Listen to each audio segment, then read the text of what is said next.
I want to thank again Zach and Matt. I had no idea. They didn't release that for us.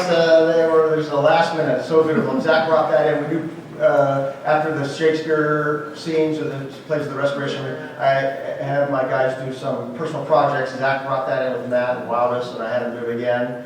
And then have to do it tonight. Zach is a phenom. I don't know how many years I've been doing this, but he did with Marcy did about the best nursery rhyme I've ever seen.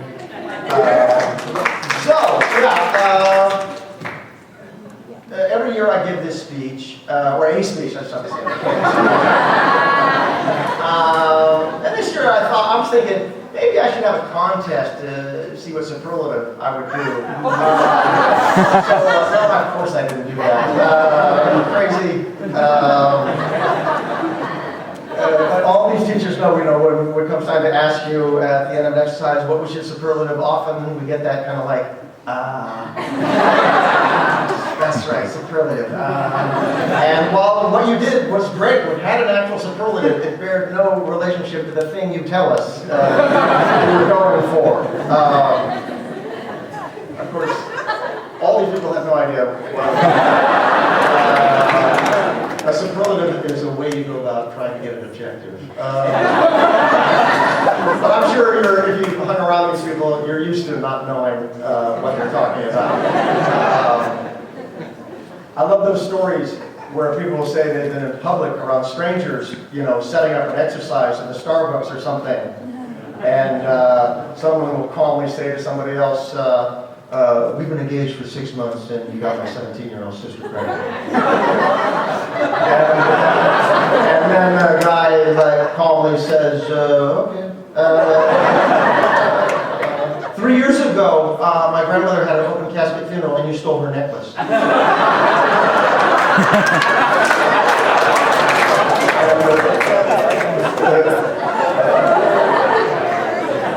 There's a story, I told my guys, I love a story, where Andy Schwartz and Hunter Smith were rehearsing a scene in the alley, and of course it's a conflictual, heated scene, and Hunter's character, I guess, is really giving it to her character, and a woman came up to Annie and said, is this guy bothering you? And Hunter, the loveliest guy in the world, said, we're rehearsing a scene, and she says, I'm not talking to you.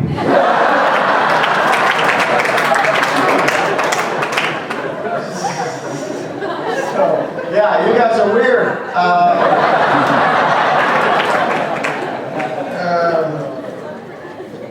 Essential part of the work is drilling into you, of course, the being in the moment, playing moments, and that's the fundamental.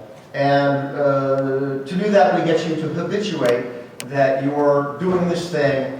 What is this happening in front of me, and how do I feel about it?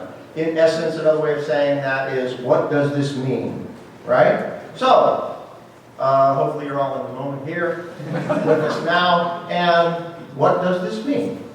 What does this mean? We got together and got dressed up like this. Well, I think it means you're actors. I think it means that you've taken the time and exercised the required discipline that Joanne was talking about. And that you've earned the right to expect people to watch you act. Because remarkably enough, you studied to do that. And you have a right to be called an actor. Of course, there's other things that you got out of this training. You're comfortable being yourself, comfortable maybe being around other people, reading other people, knowing yourself better, being instinctive, reactive, which I like to say could in fact save you and perhaps other people around you in an emergency. But the deal is you are actors, which also means that you're sitting in this chair. It also means that I think, of course you can never rest, and this is in some sense just the beginning. But I think you guys can know now something, take a load off yourselves a little bit right now, in knowing that you've got fortitude. You can call it grit, backbone, pluck, the right stuff, but nobody gets here without that. There may be more difficult things to do, But this is difficult. Nobody sails through this training. And the level of intensity and determination, whether it was the personal challenges in facing those personal issues of yours and willing yourself to be really seen, building the strength of concentration required to perform complex behaviors under pressure, or was overcoming those difficult logistical challenges that you made,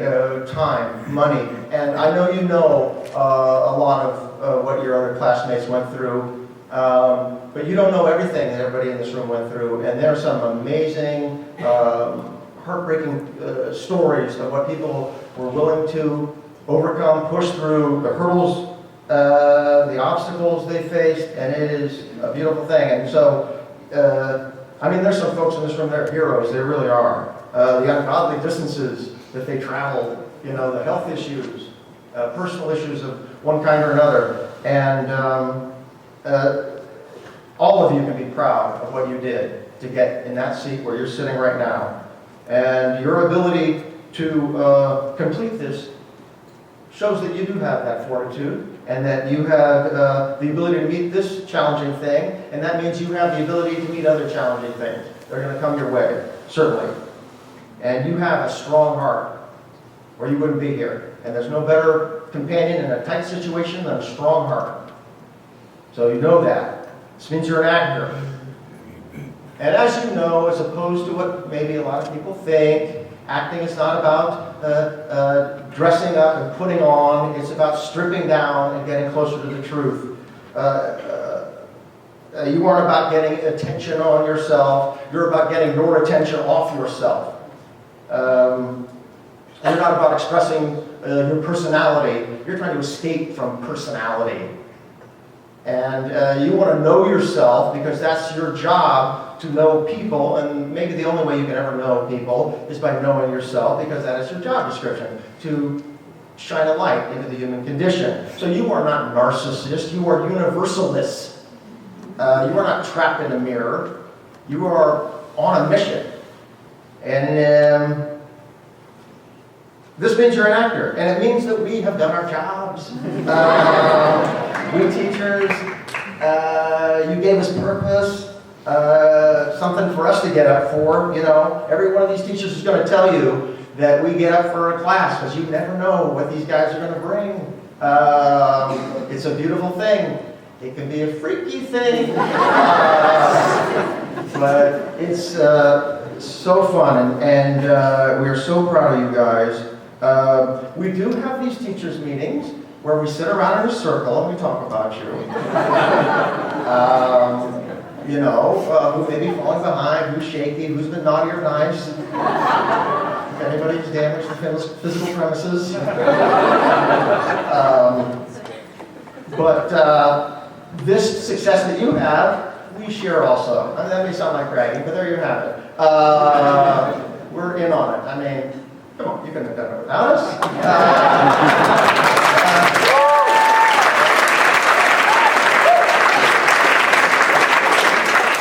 Make no mistake, this is about you. It's always been about you and getting you in that seat. As difficult as we may have made it, as Joanne's pointing out, to test you, if you will, to mature you, it's only so you could get here now and own this the way you can own it now. Now, I know this is just another day, in a sense, you know, in the miracle that is your life. But it does mean something. You're an actor. And I know it isn't just a celebratory occasion. There's pain, perhaps, over the separation and the feeling that you're breaking up the team. But hey, don't break up the team. Stay in contact. Get together. Harass each other if you must. Get each other to come to the play reading you're doing where people are wrong for the parts. And go to a play, go to a movie, talk about it afterwards. Keep this alive, keep the embers alive. Just objects in motion tend to stay in motion, and so there's no reason to be sad. I think, and of course we're with the studio. We're not going anywhere. But mostly my advice is to look at this clearly. The secret to happiness is how you frame things. And I mean, you can get upset if you want to and be anxious about what now. But for goodness sake, stay grateful. Nothing is ever going to take this away from you. Nobody or anything will ever take this away from you. What you got from each other, the work, that's always going to be with you. And you are lucky. You are very, very lucky people. Now, time is a river, and it is always moving forward. That's just reality. And yes, the future is uncertain. It's supposed to be uncertain.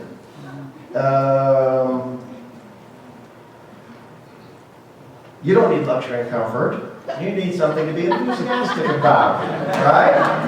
And there are all kinds of things for you to be enthusiastic about. There was a story, I mentioned this, I don't know if you're my professor, I mentioned a story that blew me away. I heard it just within the week, that Moth program they have where people tell stories. Woman in crisis, really at the end of her rope. One of these gals, like the people who Hallie's organization helps out. And somebody had given her the number for a Christian counselor. She said, like, many years before this, but she was really, what they call the dark night of the soul. And at the end, and called this number, and in the middle of the night, guy picks up, and she goes, I'm in trouble, and I was given this number. Yeah, what's going on? And she talked to him, and she said it just went on. He told her about how this guy she was with had tried to throw her out of a moving car and had abused her in only one way or another, and how the drugs had their hooks into her, and just, the real, and he was there. She said he listened and didn't judge and come back with anything, but allowed her to have that sympathetic ear. And it went on, she said, several hours through the night. Daylight's coming up. And she says, you haven't given me any Bible verses or anything like that. That's kind of what I was expecting. And he said, I'm going to tell you something if you promise not to hang up right away. And she said, all right, you promise? Yeah, okay. He said, you called the wrong number.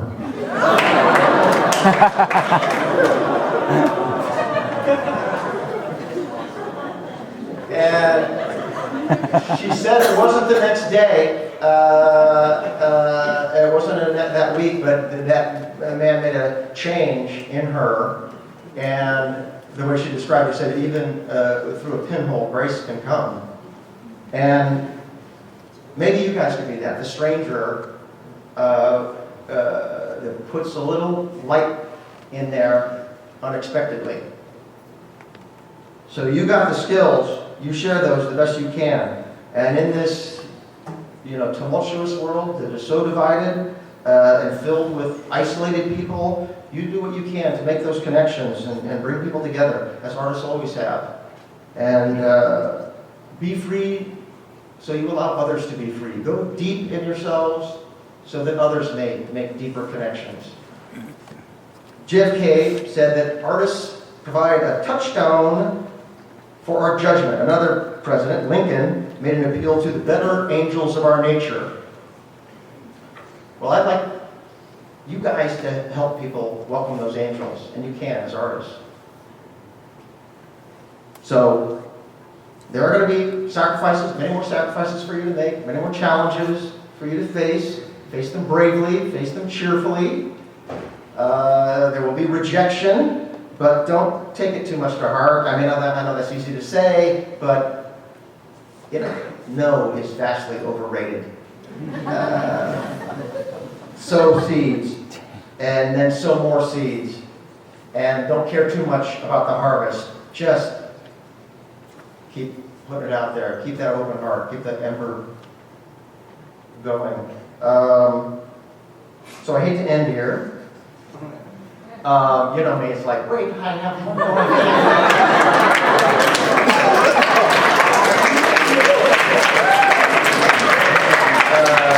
But time is a river, and it is moving forward. So bless you guys. You are beautiful. That is my juice phrase. That is my active meaning. And this is a heartfelt superlative. That was my superlative. It's been a joy. I thank you right back for all the gratitude you express. It's right back at you guys because you make us young. We love you. It is a thrill every day to come to work with you people. And Can't say enough. No way I can express it all. No, we know we can't. But vaya con Dios. Be brave out there. And David Sanders loves this. This is my closer. A little poem that goes, "We're all fellow travelers along life's weary way. If any man can play the pipes, in God's name let him play." And you guys can play. Go get it.